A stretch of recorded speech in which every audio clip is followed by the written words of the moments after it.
आज का वीडियो बहुत इम्पोर्टेंट होने वाला है। दोस्तों, मैं आप लोगों को स्टेप बाय स्टेप बताऊंगा कि हम सिंपल बायोकेमिस्ट्री में किस तरीके से मैनुअल और फुली ऑटोमेटेड में किस तरीके से रन करते हैं वो बताऊंगा। तो सबसे पहले रन करने से पहले आपको मशीन को चेक करना है कि प्रॉपर काम कर रही है या नहीं, बारकोड रीड कर रही है या नहीं। अगर एलाइज सिस्टम है तो एलाइज को बंद चालू कर लो, ऑफ है तो ऑन कर लीजिएगा और स्टेप बाय स्टेप बताऊंगा, है ना। तो सबसे पहले हमारे ट्यूब में बारकोड जो लेबल लगाते हैं वो प्रॉपर लगे हैं कि नहीं वो चेक करना है। और उसके बाद हमारा एलाइज सिस्टम होता है, एलाइज कनेक्ट है या नहीं उसको भी देखना। सबसे पहले मेन पॉइंट देखना होता है। हर सिस्टम में एलाइज सिस्टम होता है, डाटा ट्रांसफर की सॉफ्टवेयर। तो दोस्तों सबसे पहले हमें उसको ऑन ऑफ कर लेना होता है, क्योंकि सैंपल जब एक साथ चलते हैं तो बंद हो जाता है, तो बहुत सारे सैंपल होते हैं तो उठा नहीं पाते हैं। तो सबसे पहले हमारा काम होता है कि एलाइज सिस्टम को एक बार बंद चालू करके फिर से स्टार्ट करके फिर कनेक्ट करवा के उसके बाद हमें इस रैक में प्रॉपर रखना होता है ना। ये वाले रैक में अभी हम इसको ग्रीन लाइट है तो हम इसको रिमूव कहीं पे भी कर सकते हैं इसमें सभी में, क्योंकि ये जब एलाइज सिस्टम होस्ट अपना चालू होता है तो सैंपल एक भी छूटता नहीं है। और सबसे पहले हमारे सैंपल रखने से पहले सैंपल का बारकोड अच्छे से चेक करना है, ना कि फटा हो, स्क्रैच आया हुआ हो, ऐसा सैंपल ये बारकोड स्कैन नहीं करेगी। तो है ना दोस्तों, तो सबसे पहले हमारा को क्या करना है, सैंपल के बारकोड को अच्छे से चेक करना है कि प्रॉपर है या नहीं, फटा फूटा नहीं है। सबसे उसके बाद हमारे को एलाइज को बंद चालू कर लेना है। होस्ट को हमारा ये वाला है होस्ट, तो इसको बंद चालू करना है। इसके बाद हो गया कंप्लीट, कनेक्ट हो गया एलाइज वाला।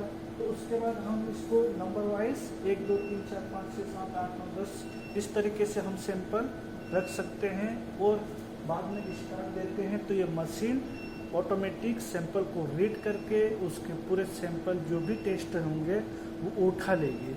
और रही बात, उसके बाद हम मैनुअल रन करते हैं। तो मैनुअल रन करते कब हैं, जब एक ही ट्यूब में जैसे कि एलएफटी आरएफटी रन करना है, हमारे पास 2 रन करना है और ट्यूब एक है, तो हम उसको क्या करेंगे, मैनुअल एंट्री करेंगे। मैनुअल कब क्यों करेंगे, क्योंकि हमारे को एक ट्यूब से हम 2 कैसे लगाएंगे, तो हम मैनुअल कर लेते हैं। या अगर मैनुअल नहीं करते हैं तो हम या तो 2 कप ले लो छोटे वाले, है ना, ये वाले हम कोबास, इसको कोबास कप भी बोल सकते हैं। कोबास कप ले लिया हमने तो उसमें बारकोड चिपका के हम इसको भी इस तरीके से ले सकते हैं। तो हमारे 2 हो गए। पर मैं आप लोगों को बताऊंगा कि किस तरीके से हम मैनुअल भी रन करते हैं, है ना। तो मैनुअल डाटा ट्रांसफर, जैसे कि एलाइज कभी कभी सॉफ्टवेयर काम नहीं करता है तो हम आपको मैनुअल डालना पड़ता है। रीरन के लिए हम मैनुअल डालते हैं। तो आप लोगों को मैं एक बार बताता हूँ कि किस तरीके से रन करते हैं ना। तो मैनुअल करने के लिए हम क्या करते हैं, सबसे पहले हम उसका पोजीशन देते हैं और पोजीशन दे के हम उसको रन करते हैं, है ना। तो इसी तरीके से हम काम करते हैं होता है। तो चलिए दोस्तों, बने रहिए वीडियो में लास्ट तक, मैं आप सभी को बताऊंगा। ये हमारा एलाइज सिस्टम है, तो इसको हम सबसे पहले क्या करेंगे, बंद चालू कर लेंगे। यहाँ से इसको बंद कर लिया, 1-2 बार रिफ्रेश कर लेंगे, है ना, और इसको रीस्टार्ट कर देंगे, मतलब फिर से चालू कर देंगे हम। तो ये लिखा हुआ आगे हमारा इसमें सक्सेसफुल कनेक्टिविटी, है ना। और उसके बाद हमारे पास सैंपल आते हैं कुछ इस तरीके से, या सैंपल चलाने के लिए तो हमारे पास सबसे पहले ये वाला पेज ओपन होता है ना। ये वाला पेज ओपन होता है तो अब हम सबसे पहले सैंपल लेके आते हैं, है ना। तो सैंपल लाते हैं अपन सबसे पहले।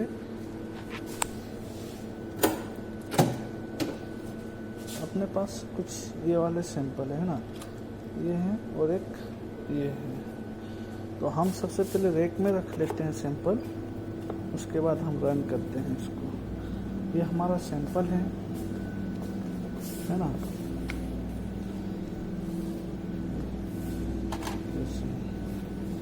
ये सैंपल है मैं आप लोगों को एक ऑटोमेटिक उठाने के लिए बताऊंगा और एक मैनुअल एंट्री करके बताऊंगा, है ना।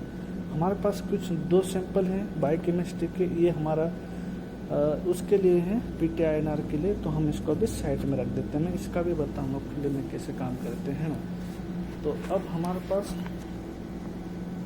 कुछ ये सैंपल हैं, तो मैं सबसे पहले उसको एलाइस को बंद चालू कर लिया, मतलब ये अब हमारी ऑटोमेटेड मशीन सैंपल को रीड करके उठा लेगी।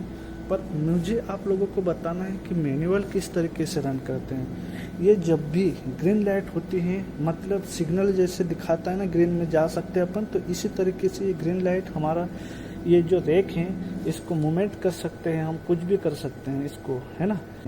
सबसे पहले हम शुगर की ट्यूब रखते हैं ना। शुगर की ट्यूब हम किधर रखें, सैंपल हमारे पास ये है ना। तो हम सबसे पहले इसका बारकोड सामने की तरफ रखना है ना। ये बारकोड अच्छा होना चाहिए ना, क्लियर बारकोड होना चाहिए। तो हमारा बारकोड क्लियर है, तो हम इसको इधर सामने की तरफ रखेंगे, है ना। 1 नंबर पे रख दिया मैंने, ये हमारा 1 नंबर है, दिख रहा है, मैं दिख रहा तो दिखाता हूँ मैं और पास में ला के लाइट में। ये 1 नंबर, 2 नंबर, 3 नंबर, 4 नंबर, ये इस तरीके से ये नंबरिंग होते हैं सैंपल रखने के, है ना। ये देख लिया। उसके बाद अभी हमने इसको बंद चालू कर लिया था, है ना, सिस्टम को। तो अब हमारे पास ये वाला सिस्टम है, इसमें हम देखेंगे कि हमने एक रख दिया है, ये उठा लेगा। मुझे एक सैंपल मैनुअल रखना है, क्योंकि इसका यूरिन ब्लड यूरिया भी है ना, ब्लड यूरिया भी है, तो इसको मैं मैनुअल चलाना है, मेरे को मैनुअल चलाना है, मतलब एक साथ में दोनों काम हो जाएगा, है ना। तो सबसे पहले हम देखेंगे, ये हमारा बारकोड है ना ट्यूब का। तो अब हम क्या करेंगे, इस मशीन में जाएंगे। सबसे पहले हम वर्क प्लेस में जाएंगे, है ना, दिख रहा है आप लोगों को। वर्क प्लेस में गए, इसको क्लिक किया, ये हमारा डाटा है जो चल चुके हैं। मुझे क्या करना है, टेस्ट रन करना है, तो हम यहाँ पे क्लिक करेंगे इस वाले में, है ना, दिख रहा होगा। उसके बाद हम क्या करेंगे, सीधे आ जाएंगे बारकोड रीड एरर, यहाँ पे क्लिक करेंगे। यहाँ पे हम पोजीशन देंगे कि हम कौन से नंबर पे सैंपल रखना है। तो हमने 1 नंबर पे रख चुके हैं, अब हमारे 2 नंबर पे रखना है। तो हम कीबोर्ड में इसको, कीबोर्ड में जाके हम 2 नंबर डाल देंगे। तो ये 2 डल गए, इंटर करा। उसके बाद यहाँ पे पेशेंट का बारकोड डालना है ना। तो ये पेशेंट का बारकोड हमने रीड करवा दिया, ये ऑटोमेटिक रीड कर लिया यहाँ पे। अब हमारे क्या करना है, एक बार और इंटर करना है या फिर ऐड कर दो, है ना। तो हम इंटर कर लेते हैं। तो अब यहाँ पे बता रहा है कि ये वाले बारकोड पे हमने एक पोजीशन दे दी है, ये बता रहा है पोजीशन नंबर 2 पे, है ना, दिख रहा है। तो इसको हम ओके करा। अब हम यहाँ पे इसको क्या करेंगे, फिर से रीड करवाएंगे। ये जो आया ना यहाँ पे इस डिस्प्ले पे हमारे को फिर से रीड करवाना है। तो जो हमने रखा है ये करवा दिया। अब हमारे को क्या दिखा रहा है, 2 नंबर दिखा रहा है, ये डिस्क पोजीशन नंबर पे 2, और ये हम इस पेशेंट के बारकोड से हमने वो करा था, है ना, रेट एंट्री कर रहे हैं 2 नंबर पे। अब हमारे को लगाना इस पेशेंट का ICU प्रोफाइल, है ना। तो ICU प्रोफाइल में हमारे इतने सारे टेस्ट लगते हैं और यूरिया क्रिएटिनिन वगैरह सब आ रहा है ना। तो हम इसको अब क्या करेंगे, डेमोग्राफी में जाके इसका पेशेंट का नाम लिख लेंगे, जो भी नाम है पेशेंट का वो नाम लिख लेंगे ना। तो नाम लिख देते हैं,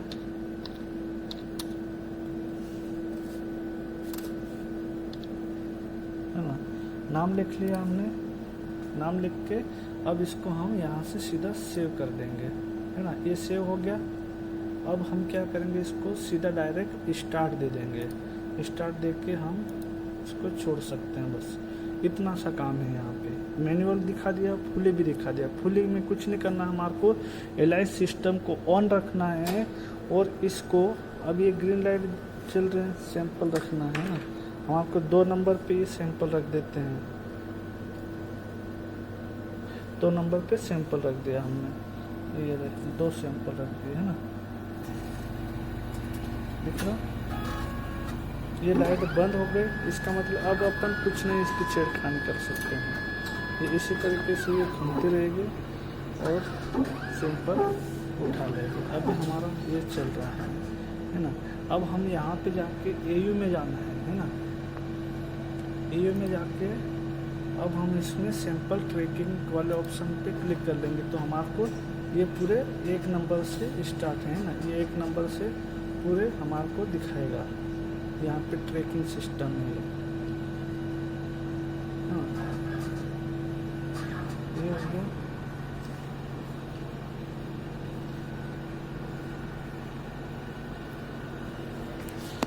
तो समझ गए ना दोस्तों, ये इस तरीके से था। सबसे पहले हमारे को क्या करना होता है कि होस्ट जो होता है, होस्ट कम्युनिकेशन यानी कि जो भी सिस्टम में एलाइस सिस्टम होता है, एलाइस डाटा ट्रांसफर, तो हम इसको ऑन करना है। उसके बाद हमें इस सिस्टम को स्टार्ट देना है। अगर सैंपल पूरे रख दिए तो ये ऑटोमेटिक का, अगर मैनुअल रखना तो जैसे सैंपल बताया वैसे एंट्री करना, पोजीशन देना सबसे पहले, उसके बाद पेशेंट का बारकोड रीड करवाना है और उसको इंटर करके ओके करके सेव कर लेना है। उसके बाद वापस हमारे को जाना है कहाँ पे, टेस्ट में है ना, वर्क प्लेस में। वहाँ जाके हमारे को पेशेंट का बारकोड देना है। उसके बाद इस मशीन को स्टार्ट करना है। और स्टार्ट दे चुके हैं, एक साइकिल घूम चुकी है और वो वापस से एक बार और घूमेंगे ना। अभी इसका अभी यहाँ पे सैंपल नहीं दिखा रहा है। अभी ये जैसे साइकिल घूमेगी, अब सेकंड बार ये घूम रही है, ये घूम रही है, ये बारकोड रीड कर रही है, यहाँ से लाइट मार रही है, मतलब ये बारकोड रीड करने की तैयारी में। अब जैसे ये सैंपल अपने कहाँ रखेंगे, ये 2 जा रहे हैं, ये 2 जैसे ही वहाँ जाएंगे तो यहाँ पे अपने सैंपल शो हो जाएगा है ना इस डिस्प्ले पे। तो ये जा चुके हैं अंदर, चले गए 2 सैंपल, ये आ गए। अब ये वापस जाएगा रिवर्स में और सैंपल रीड कर लेगी है ना। तो इस तरीके से हम सैंपल को रन करते हैं, समझ गए। अब ये जाएगी, अब जैसे ही जाएगी वैसे ये दिखाने लग गया है हमारे पास। एक तो मैनुअल एंट्री डाला था वो नाम भी आ गया, अब ये नेक्स्ट सैंपल आ गया। अब हमारे पास 2 सैंपल दिखा रहा है ना, दिख रहा है फर्स्ट और ये सेकेंड, बस इतना सा। अब जैसे ये पिपेटिंग करेगी वैसे इसमें क्या बता देगा, टाइमिंग बताने लग जाएगा कि इतने टाइम में ये वाली रिपोर्ट आ जाएगी। यहाँ पे टाइम शो होगा यहाँ पे है ना, अभी आएगा। जैसे पिपेटिंग करेगी ना वैसे आ जाएगा। ये लाइट हमेशा ध्यान रखना, बिना लाइट जले इसको मूवमेंट नहीं करना है। ये लाइट बंद है मतलब ऑपरेशन में मशीन है, इसमें ऑपरेशन बता भी रहा है ना।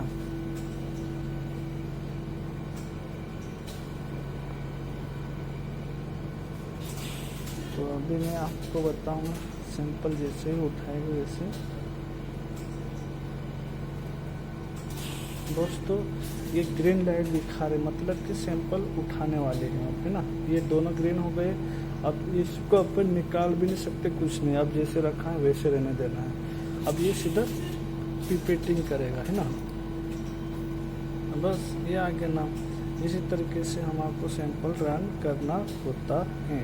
तो दोस्तों खुले में काम करना इतना टफ नहीं है, पर हाँ देखा जाए तो हमें पूरी मेंटेनेंस देना, मशीन को QC लगाना, कैलिब्रेशन देना, कैलिब्रेट करना हर किट को, ये सब चीज़ आना चाहिए तो अच्छा रहता है काम करने में भी है ना। ये अब सैंपल करेगी यहाँ पे है ना, सैंपलिंग के लिए स्टार्ट। ये प्रोप आ गया, ये अंदर ट्यूब के अंदर ये निकाला ये है ना। तो इस तरीके से ये सैंपलिंग करती है ना। तो इसमें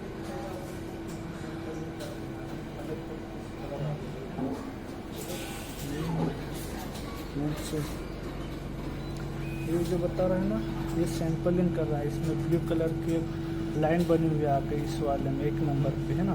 अभी आगे बढ़ गए 2 नंबर पे, बस हो गया। अब इसमें ये टाइम बताने लग गया कितने मिनट में आ जाएगा रिजल्ट इसका, 10 मिनट में। ये भी 10 मिनट में, 10 मिनट में रिजल्ट, धन धनाधन और रिपोर्ट आ गई, डॉक्टर इन्फॉर्म कर देंगे। इसी तरीके से काम करना होगा दोस्तों। और सबसे पहले इस रन करने के लिए हम आपको QC और कैलिब्रेशन का ध्यान रखना बहुत जरूरी है। और इसके अंदर रेजेंट है कि नहीं वो भी देखना जरूरी होता है ना दोस्तों। तो चलिए